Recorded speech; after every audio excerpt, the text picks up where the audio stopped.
বাগেরহাটের খানজাহান বাজারের দিঘি থেকে গোসলের সময় কুমিরের আক্রমণে নিখোঁজ হওয়ার প্রায় ৯ ঘণ্টা পরে অবশেষে ৭ বছর বয়সী ফাতেমার মরদেহ উদ্ধার করা হয়েছে। ২ জুন মঙ্গলবার ভোর ৪টা ৪০ মিনিটের দিকে বাজারের খাদেমরা রাতভর তল্লাশি চালিয়ে দিঘির মহিলা ঘাটের পূর্ব পাশে মরদেহটি দেখতে পায়। পরে সেটি উদ্ধার করে মহিলা ঘাটে রাখা হয়। স্থানীয় ও বাজারের খাদেমরা জানান, ফাতেমা মাজার এলাকার এক বাক প্রতিবন্ধী নারীর মেয়ে ছিল। মাজারের খাদেম ও স্থানীয়দের ভাষ্য অনুযায়ী ফাতেমার বয়স যখন ১ বছর, তখন তার মা তাকে কোলে নিয়ে এলাকায় এসে বসবাস শুরু করেন। তিনি মানসিক ভারসাম্যহীন হওয়ায় সাধারণত কোনো কথা বলতে পারেন না। এ কারণে তাদের নাম পরিচয় নিশ্চিতভাবে জানা যায়নি। এর আগে গত সোমবার ১ জুন রাত ৮:৩০টার দিকে বাগেরহাট সদর উপজেলার ৬০ গম্বুজ ইউনিয়নের খানজাহান বাজারের দিঘির মহিলা ঘাটে গোসল করতে নেমে ফাতেমাকে ধরে নেয়ার পর তার চিৎকারে মাজার এলাকায় থাকা স্থানীয় ও দর্শনার্থীরা দ্রুত নৌকা নিয়ে দিঘিতে নেমে উদ্ধারের চেষ্টা করেন। খবর পেয়ে ফায়ার সার্ভিসও রাতভর উদ্ধার অভিযান চালায়। তবে রাতভর চেষ্টা সত্ত্বেও ফাতেমাকে জীবিত উদ্ধার করা সম্ভব হয়নি। নিখোঁজ ফাতেমার মা, যিনি বাক প্রতিবন্ধী, ঘটনার পর থেকে আরও বেশি নিস্তব্ধ হয়ে পড়েছেন। ফাতেমার ব্যবহৃত ওড়না ও বোতল কোলে নিয়ে তিনি দিঘির ঘাটে চুপচাপ বসে আছেন।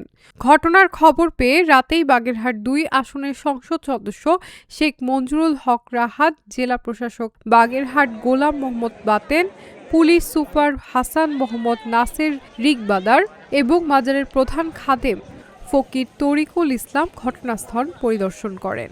এদিকে জোহর বাদ জানাজা শেষে খানজাহান আলী রাদিয়াল্লাহু আনহু মাজার সংলগ্ন এলাকায় তার দাফন সম্পূর্ণ হবে বলে জানিয়েছেন সংশ্লিষ্টরা। সবার আগে নৌকা নামাইয়ে ঘুরতে ঘুরতে ওখানে গিয়ে পাওয়া গেছে। পাওয়া গেলে তার পরপরই কুমির ওই সাইড থেকে খুব স্পিডে এসে এখান থেকে ঘুরতে আবার ওই সাইডে চলে গেছে। কালকে ৭টা ৭:৩০টার দিকে বাচ্চাটাকে ধরেছে, কুমির ধরে নিয়ে যাওয়ার পরে অনেক খোঁজাখুঁজি করা হয়েছে। সারা রাত ভর পাওয়া হয়নি। ফায়ার সার্ভিস অনেক লোক আসছিল, প্রশাসনের লোক আসছিল, সারা রাতই ছিল, পায়নি। সকাল ৫টার সময় ওকে পাওয়া গেছে। মহিলাঘাটের এই সাইডে বালুর মাঠ, বালু তোলার জন্য বড় একটা হাইরে আছে, ওই হাইরেটার ভিতরে ওকে পাওয়া গেছে। ওর পায়ে নিচেই কামড়ের দাগ আছে আর উড়োতে ৩টে কামড়ের দাগ আছে।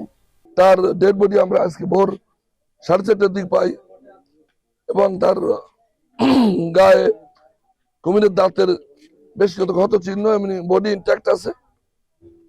বাচ্চাটির নাম ফাতেমা, তার বয়স ৮ বছর। এখন আমরা প্রশাসনের সহযোগিতা সুরতাল হয়েছে এবং জেলা প্রশাসক মহোদয়ের সাথে কথা হয়েছে। আমাদের এখানে নির্ধারিত গণকবর একটা জায়গা আছে মাজার কর্তৃপক্ষ, এদিকের পূর্ব পাশে, এখানে আমরা তার দাফনের ব্যবস্থা করতেছি এবং জোহর বাদ জানাজা হবে। এটা আপনারা উপস্থিত থাকবেন এবং ভবিষ্যতে এই ধরনের ঘটনা না ঘটে এর জন্য আমরা তড়িৎভাবে প্রশাসনের পরামর্শ নিয়ে স্থানীয় জনসাধারণ বা মাজার কর্তৃপক্ষ দ্বারা আমরা আছি, সবাই বসে তাতে ভিজিটার যারা আসে তাদের নিরাপত্তাকে দেখতে হবে, মাজারের ইতিহাস ঐতিহ্য সবকিছু ঠিক রাখতে হবে।